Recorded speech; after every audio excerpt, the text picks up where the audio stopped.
अस्सलाम वालेकुम, मैं असदुल्ला खान हूँ। अभी तक सिर्फ पंजाब ही पंजाब चल रहा था, इलेक्शन बहुत करीब आ गए हैं, तो मैंने आज सारा दिन बैठ के खैबर पख्तूनख्वा के हलकों को स्टडी किया है कि खैबर पख्तूनख्वा में क्या होने जा रहा है और खैबर पख्तूनख्वा में कौन मतलब पाकिस्तान तहरीक इंसाफ जीतने तो जा रही है, मगर कितनी सीटें हासिल करने जा रही है, 30, 32, 34, 35, 37, कितनी। तो मैंने आज बैठ के इसका हिसाब किताब लगाया है, तो ये तो मैं आपके साथ कल शेयर करूंगा कि पीटीआई कितनी सीटें क्लियरली जीत रही है, क्लियरली यानी जहां मुकाबला ही नहीं है, और कितनी सीटें ऐसी हैं जहां पर थोड़े मुकाबले से जीत सकती है, और कितनी सीटें ऐसी हैं जहां पर उसके हारने के इम्कान ज़्यादा है। तो ये तो कल मैं डिस्कस करूंगा, लेकिन मैंने आज बाकी सियासी जमातों का जब जायजा लिया है, नून लीग का, जेयूआई का, एएनपी का, तो मैं ये जानकर हैरान रह गया कि जो वज़ीर आज़म बनने का दावा कर रहे हैं नवाज शरीफ साहब, उनकी खैबर पख्तूनख्वा में तो हालत इतनी पतली है कि वो शायद 2 या 3 सीटों पर तगड़े मुकाबले में हैं। यानी उन्होंने अपने जो ऐसे उम्मीदवार जो कुछ ना कुछ मुकाबला करेंगे वो खड़े किए हैं, कोई 7 सीटों पर, 7 सीट्स पे, और जीतने की पोजीशन में है, यानी जहां पर वो अच्छा परफॉर्म कर गए, अच्छा परफॉर्म कर गए तो जीत सकते हैं, तो वो टोटल सीटें बनती हैं 3। वो कौन कौन सी हैं जरा मैं आपके सामने रखता हूं। और इसी तरह से जेयूआई, मौलाना फजल रहमान ने बड़ा शोर मचाया हुआ है। भाई मौलाना की हालत क्या है, कितनी सीटों पर उन्होंने लोग खड़े किए हैं, उनमें से कितनी सीटें जो है वो कंपटीशन में है, उनकी कितनी है वो, और जो जीत रहे हैं वो कितनी है। तो ये मैं आपके सामने इस वीडियो में रखने जा रहा हूं, बाकी बातें करेंगे बाद में। देखिए पहले नून लीग की वो सीटें देख लें जहां से उनके कुछ बेहतर उम्मीदवार मुकाबले में हैं, और मैं फिर आपको ये भी बता दूंगा कि ये बेहतर उम्मीदवारों में से भी जीत कितने रहे हैं। देखिए एक तो ये स्वात 1 है जहां पर अमीर मकाम साहब खड़े हैं नून लीग के।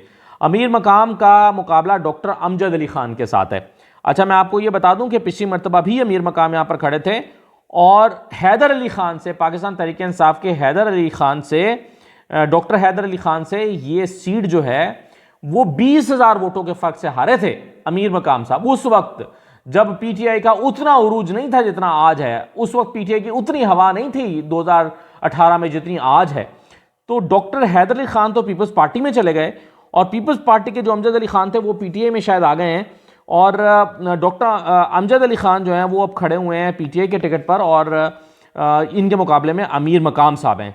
तो एक बात याद रखिएगा, स्वात की तीनों सीटें पीटीआई जीत रही है। मुराद सईद जो हैं वो ये करिश्मा दिखा चुके हैं, और जब तक वो रूपोश नहीं हुए थे तब तक जब वो छोटी सी भी गैदरिंग करते थे तो वो बहुत बड़ा जलसा बन जाता था। तो स्वात में अमीर मकाम साहब जहां पर खड़े हैं डॉक्टर अमजद अली खान के मुकाबले में, ये सीट जो है वो पीटीआई ही जीतने जा रही है। एक और सीट पर जहां पर नून लीग जो है वो अमीर मकाम साहब ही खड़े हैं, और वो शांगला की सीट है। हाजी सैयद फरीन खान पीटीआई के हैं, और अमीर मकाम यहाँ से इलेक्शन लड़ रहे हैं। अमीर मकाम ने 2018 का इलेक्शन तो नहीं लड़ा था, लेकिन अमीर मकाम यहाँ से 2008 जीते थे, 2002 जीते थे, और लेकिन उसके बाद फिर जो है वो शांगला उन्होंने छोड़ दिया, स्वात से लड़ने लगे, और यहाँ से पेशावर से। तो अब फिर वो उनको ख्याल आया कि शांगला से लड़ना चाहिए, NA11 से हाजी सैयद फरीन खान के मुकाबले में वो इलेक्शन लड़ रहे हैं, और यहाँ पर भी जो है वो उनके जीतने के इम्कान नहीं है। हालांकि यहाँ से पिछली मरतबा सदीदुर रहमान जीते थे ANP के, लेकिन सदीदुर रहमान इस मरतबा जो है वो मुकाबले में नहीं है, और औरंगजेब हैं, लेकिन ये सीट पाकिस्तान तहरीक इंसाफ जीतती हुई नज़र आ रही है, जो मकामी सतह पर इस वक्त सूरत हाल चल रही है। अच्छा फिर एक और सीट है जहां पर सरदार मोहम्मद यूसुफ खड़े हैं, मानसेरा NA14 सरदार यूसुफ खड़े हुए हैं, और ये सरदार यूसुफ जो है इनका मुकाबला मोहम्मद सलीम इमरान के साथ होगा। ये स्वात से ताल्लुक़ रखते हैं, पुराने वर्कर हैं पीटीआई के, वो यहाँ से इलेक्शन लड़ रहे हैं, और सरदार मोहम्मद यूसुफ इनके मुकाबले में इलेक्शन लड़ेंगे। तो एक ये मुकाबला जो है नून लीग ने एक अच्छा मुकाबला बनाने की कोशिश की है, तगड़ा मुकाबला बनाने की कोशिश की है। अच्छा इसी तरह से खुद मानसेरा NA15 में मियाँ मोहम्मद नवाज शरीफ खड़े हैं। मियाँ नवाज शरीफ का मुकाबला शहजादा गुस्तासफ खान के साथ है। तो मियाँ नवाज शरीफ और शहजादा गुस्तासफ खान जो हैं, और साथ में मुफ्ती किफ़ायतुल्लाह भी हैं। एक ये सीट है मानसेरा की कि जहाँ से नून लीग थोड़ा सा बेहतर मुकाबला करने की पोजीशन में है। पांचवा जो हल्का बनता है वो एबटाबाद 1 बनता है। एबटाबाद में अली असगर खान है पीटीआई के, और मुर्तज़ा जावेद अब्बासी हैं नून लीग के, मुर्तज़ा जावेद अब्बासी। तो ये मुर्तज़ा जावेद अब्बासी जो हैं ये यहाँ से इलेक्शन लड़ेंगे पीटीआई के मुकाबले में। मैं बाद में बताता हूँ कि कौन सी सीटों पर नून लीग फेवरेट हो सकती है। हरीपुर में आ जाएं तो यहाँ अच्छा ये मैंने आपको जो मुर्तज़ा जावेद अब्बासी का बताया, मुर्तज़ा जावेद अब्बासी जो है पिछली मरतबा 95,000 वोट लेकर ये सीट जीते थे, और अली असगर खान 81,000 वोट लेकर ये जीते थे। अच्छा इनके बाद अगली जो सीट है वो है हरीपुर की उमर अयूब खान पाकिस्तान तहरीक इंसाफ के हैं। पिछली मरतबा ये 1,72,000 वोट लेकर जीते थे, लेकिन इनके मुकाबले में बाबर नवाज खान जो कि नून लीग के हैं, उन्होंने भी, बाबर नवाज खान ने भी 1,32,000 वोट लिया था, लेकिन फिर भी 40,000 वोटों से ये सीट उमर अयूब जीते थे। तो ये कह सकते हैं आपकी नून लीग चले कुछ ना कुछ यहाँ पर टक्कर देगी या मुकाबला करेगी या नंबर 2 पे है। ये मैं वो सीटें आपको बता रहा हूँ नून लीग की जहां पर वो या तो जीते हैं पिछली मरतबा या नंबर 2 पे हैं। तो नंबर 2 पे होने का मतलब है कि चलें आपने फाइट किया, आप नंबर 2 पे आए। ये वो 8-7 सीटें मैं आपको बता रहा हूँ। अच्छा, फिर एक सीट नौशहरा की है जहां से इख्तियार वली इलेक्शन लड़ रहे हैं। अगरचे इख्तियार वली जीतेंगे नहीं, या दूसरे पे आएंगे या तीसरे पे आएंगे, लेकिन चलें नून लीग के प्रोमिनेंट लीडर हैं इख्तियार वली NA 33 में, जहां सैयद अहद अली शाह PTA के और परवेज़ खटक PITP जो पाकिस्तान तहरीक इंसाफ पार्लियामेंटेरियन के सरबराह हैं, परवेज़ खटक, वो लड़ रहे हैं। तो यहाँ से इख्तियार वली, ये इख्तियार वली मेरे ख्याल में दूसरे नंबर पर आएंगे, यहाँ परवेज़ खटक शायद तीसरे नंबर पर चले जाएँ।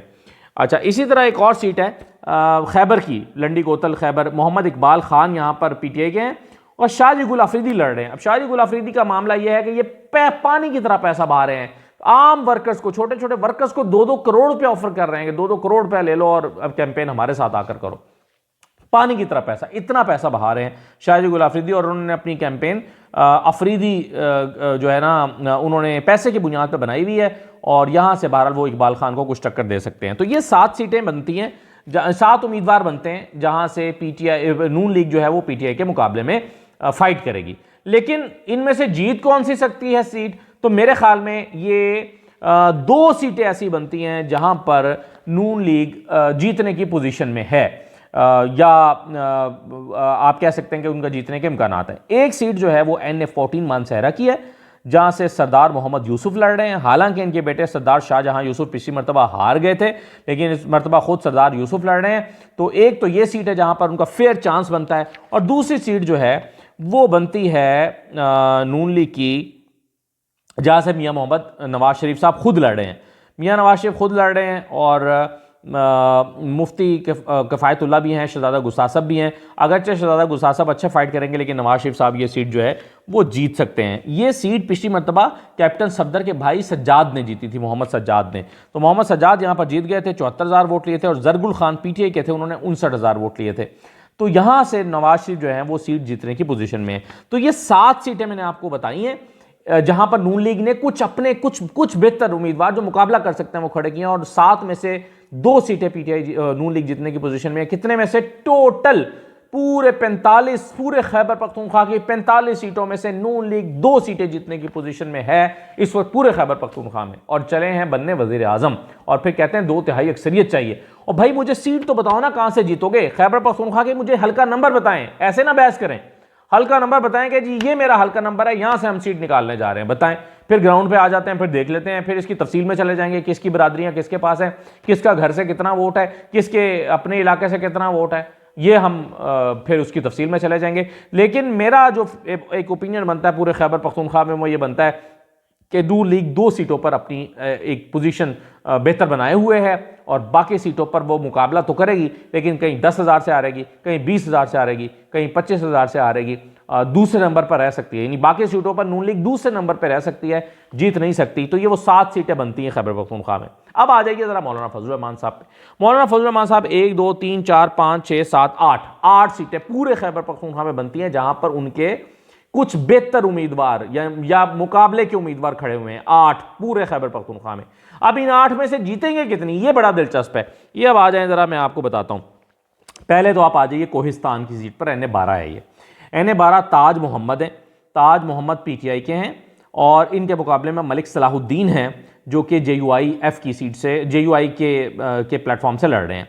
पिछली मरतबा ये सीट JUI ने ही आफरीन खान ने जीती थी, 15,800 वोट लिया था, और दोस्त मोहम्मद शाकिर आज़ाद थे, उन्होंने 14,000 वोट लिया था, और महबूबुल्लाह जान थे नून लीग के, उन्होंने 12,000 वोट लिया था। तो ये सीट ताज मोहम्मद PTI और मलिक सलाहुद्दीन के दरमियान मुकाबला होने जा रहा है। मैं बताता हूं बाद में कि कौन कौन सी सीटें PTI जीत सकती है, JUI जीत सकती है, लेकिन पहले देख लें कि बंदे उनके तगड़े कहां खड़े हैं। दूसरा बटग्राम का हल्का बनता है NA 113 का, NA 13 बटग्राम। यहां पर PTI के खड़े हैं मोहम्मद नवाज खान, और PMLN के JUI के खड़े हैं कारी मोहम्मद यूसुफ। कारी मोहम्मद यूसुफ JUIF के और बटग्राम से मोहम्मद नवाज खान PTI से मुकाबले में हैं। तगड़ा मुकाबला होगा और देखते हैं कि कौन जीतता है, ये भी मैं बताता हूँ आपको। अच्छा, तीसरी एक सीट बनती है बन्नू से, जहां नसीम अली शाह PTI के उम्मीदवार हैं और इनके मुकाबले में जाहिद अकरम दुरानी है। अकरम दुरानी साबिक वज़ीर आला खैबर पख्तूनख्वा, उनके बेटे हैं जाहिद अकरम दुरानी। इस सीट के बारे में मैं आपको बता दूं कि पिछली मरतबा ये सीट 2018 में इमरान खान यहाँ से खुद लड़े थे, जीत गए थे, फिर उन्होंने सीट छोड़ी थी। ज़िमनी इलेक्शन हुआ था, ज़िमनी इलेक्शन में इमरान खान ने नसीम अली शाह को खड़ा किया था और जाहिद अकरम दुरानी उनके मुकाबले में आए थे और जाहिद अकरम दुरानी फिर ये बाई इलेक्शन जीत गए थे और नसीम अली शाह ये सीट हार गए थे। अब फिर नसीम अली शाह और जाहिद अकरम दुरानी मुकाबले में खड़े हैं और इसका मैं बताता हूँ आपको आगे जाके कि कौन जीतने का, किसके जीतने का इम्कान है। अब आ जाइए ज़रा NA43 टांक डेरा इस्माइल खान की सीट पे। यहाँ दिलावर खान कुंडी हैं PTI के और असद महमूद हैं JUIF के। असद महमूद यानी मौलाना फजल रहमान के साहबजादे JUIF के, वो खड़े हैं। अनवर सैफुल्लाह खान भी यहाँ से लड़ रहे हैं इलेक्शन, लेकिन उनकी पोजीशन नहीं है, तो मुकाबला दिलावर खान कुंडी और असद महमूद के दरमियान है। तो ये एक पिछली मरतबा 2018 में ही असद महमूद ने इस सीट जीती थी, 28,000 वोट लिया था और हबीबुल्लाह कुंडी ने 16,000 वोट लिया था PTI के प्लेटफॉर्म से, PTI के टिकट से। डेरा इस्माइल खान में आ जाइए, डेरा इस्माइल खान 1, यहाँ अली अमीन गंडापुर हैं, मौलाना फजल रहमान खुद खड़े हैं, फैसल करीम कुंडी भी इनके मुकाबले में हैं। तो ये भी एक जो JUI के अहम मुकाबलों में से एक मुकाबला बनता है। फिर डेरा इस्माइल खान 2 पर आइए। डेरा इस्माइल खान 2 NA45, यहाँ शुएब नासिर पाकिस्तान तहरीक इंसाफ के हैं और साथ में मौलाना फजल रहमान के छोटे भाई उबैदुर रहमान खड़े हैं। तो उबैदुर रहमान और शुएब नासिर, इनमें से किस मुकाबला होगा और कौन जीतेगा, इसको अभी देख लेते हैं। इसी तरह से NA37 कुरम है, यहाँ हमीद हुसैन है PTI के और इस्मतुल्लाह हैं JUIF के, इनका मुकाबला होने जा रहा है। और एक और तगड़ा मुकाबला जो है ये साउथ वज़ीरिस्तान में है NA42 में, यहाँ पर ज़ुबैर खान वज़ीर हैं और मोहम्मद जमालुद्दीन हैं JUIF के। ज़ुबैर खान वज़ीर PTI के हैं। अब ये 7-8 वो सीटें बनती हैं, 8 सीटें जहाँ पर जो JUI है उसने अपने तगड़े खिलाड़ी खड़े किए हैं। पहले मौलाना कासिम लड़ा करते थे मर्दान से, तो इसमें वो अगर होते तो वो भी एक और सीट होती, लेकिन वो बहुत बुजुर्ग हो गए हैं, ज़ईफ़ हो गए हैं, तो वहाँ पर मर्दान में अली मोहम्मद खान का मुकाबला क्लियर हो गया है। तो वहाँ पर मौलाना कासिम चूँकि नहीं है, तो इसलिए वो सीट अब वैसे ही PTI की क्लियर हो गई है। मेरे ख्याल में इसमें JUI 8 में से 3 सीटें जीत सकती है, 3 सीटें सिर्फ। वो 3 सीटें JUI कौन सी जीत सकती है वो देख लीजिए। देखिए, एक तो ये कोहिस्तान की सीट है जहाँ पर ताज मोहम्मद है PTI के और मलिक सलाहुद्दीन है JUIF के। मेरे ख्याल में ये सीट JUI जीत जाएगी या जीत सकती है, ये उनकी तगड़ी सीट है और पिछली मरतबा भी उन्होंने ये सीट जीती थी। अगरचे एक आज़ाद उम्मीदवार ने उनको काफ़ी अच्छा टफ टाइम दिया था, लेकिन बहरहाल फिर भी मेरा ये ख्याल है कि JUI ये सीट जीत सकती है। दूसरी सीट जो JUI जीत सकती है वो है जाहिद अकरम दुरानी की, जो कि नसीम अली शाह के मुकाबले में इलेक्शन लड़ रहे हैं। और मैंने आपको बताया इमरान खान ने सीट जीत कर छोड़ी थी, तो ज़िमनी इलेक्शन हुआ था और ज़िमनी इलेक्शन में जाहिद अकरम दुरानी ने 60,900 यानी 61,000 और नसीम अली शाह ने 37,000 वोट लिया था। तो अभी भी जाहिद अकरम दुरानी की पोजीशन काफ़ी बेहतर है, तो ये सीट JUI जीत सकती है। तीसरी सीट जो JUI जीत सकती है वो असद महमूद की सीट है, JUIF के मौलाना फजल रहमान के साहबजादे असद महमूद, इनकी सीट है। ये 3 सीटें जो हैं मेरे ख्याल में JUI जीत सकती है। बाकी मौलाना फजल रहमान साहब अपनी सीट अली अमीन गंडापुर से हारने जा रहे हैं। मेरे ख्याल में मौलाना फजल रहमान के भाई उबैदुर रहमान शुएब नासिर से सीट हारने जा रहे हैं। मेरे ख्याल में जो इस्मतुल्लाह हैं JUI के, सख्त मुकाबला होगा, लेकिन हमीद हुसैन ये सीट जीत जाएंगे सख्त मुकाबले के बाद। इसी तरह से एक और सख्त मुकाबला होगा, वो जो है सख्त मुकाबला ज़ुबैर खान वज़ीर और मोहम्मद जमालुद्दीन का साउथ वज़ीरिस्तान में होगा। मेरे ख्याल में ये सीट भी सख्त मुकाबले के बाद PTI जीत सकती है। और इसी तरह से जो मोहम्मद नवाज खान और कारी मोहम्मद यूसुफ का मुकाबला है, ये भी होगा तो टफ, लेकिन PTI जीत सकती है। तो 3 सीटें जो 8 सीटें कौमी असम्बली की खैबर पख्तूनख्वा से 8 सीटें जहां पर JUI ने अपने कुछ बेहतर उम्मीदवार, तगड़े उम्मीदवार खड़े किए हैं, इन 8 में से 3 सीटें मुझे JUI जीतती नज़र आ रही है। तो अब आप देखिए कि खैबर पख्तूनख्वा में अगर 3 सीटें जीतती है JUI और 2 सीटें जीतती है नून लीग, चलें बहुत मार्जिन आप दें नून लीग को, ऐसा नहीं 2 ही सीटें जीतती नज़र आ रही है मुझे, नून लीग 3 नहीं जीत रही। तो 2 सीटें खैबर पख्तूनख्वा से नून लीग की और 3 सीटें खैबर पख्तूनख्वा से इनकी मौलाना फजल रहमान की, तो 5 सीटें तो ये हो गई। तो 45 में से 5 गई, 40 रह गई पीछे। अब हमने देखना यह है कि जमात इस्लामी, पीपल्स पार्टी और ANP, क्या ये भी एक सीट, 2 सीटें कोई सीट जीत सकते हैं? तो वो सीटें हम निकालेंगे तो पीछे हमारे पास बच जाएंगी पीटीआई की सीटें, कि पीटीआई की फिर बाकी कितनी सीटें बची हैं। ये हम कल सिचुएशन क्लियर कर लेंगे जब हम बाकी एएनपी और पीपल्स पार्टी और जमात इस्लामी इनको देख लेंगे, तो हमें फिर क्लियरली पता चल जाएगा कि अब पीटीआई की सीटें निकल कितनी रही हैं। तो ये आप फॉर द सेफ साइड 45 में से 5 निकालें तो 40 हैं, अभी 40 में से बाकी फिर हम निकाल के पीटीआई की कल हम कैलकुलेट कर लेंगे। ये भी मैं आपको बताऊंगा, जैसे कि मैंने शुरू में कहा कि पीटीआई टोटल कौन सी क्लियर सीट्स हैं, क्लियर जहां पर हराना पीटीआई को तकरीबन नामुमकिन है, मुमकिन ही नहीं है कि पीटीआई को हराया जा सके। तो मैंने बल्कि आज जैसे बात हो रही थी मेरी पेशावर में मुमताज़ बंगट साहब से और कुछ और सहाफ़ियों से, तो मैंने एक सहाफ़ी से पूछा, मैंने कहा कि शेर अफजल मरवत की क्या पोजीशन, उनका जीत जाएगा। मैंने कहा अगर धांधली हुई, उनका फिर भी जीत जाएगा। मैंने कहा कि अगर शदीद धांधली हुई, उनका फिर भी जीत जाएगा। और मैंने कहा बदतरीन धांधली अगर हुई, उन्होंने कहा कि शेर अफजल मरवत फिर भी जीत जाएगा। तो ऐसी कई सीटें हैं जो कि धांधली के बावजूद भी तहरीक इंसाफ क्लियरली जीत जाएगी। वो कौन सी हैं उस पर भी बात करेंगे, और दिलचस्प हल्के कौन से हैं जो कांटेदार मुकाबले बनते हैं वो कौन से हैं। तो खैबर पख्तूनख्वा को कल शाम तक हम पूरा 2-3 वीडियोज़ के अंदर एनालाइज कर लेंगे। इजाज़त दीजिए, अल्लाह हाफ़िज़।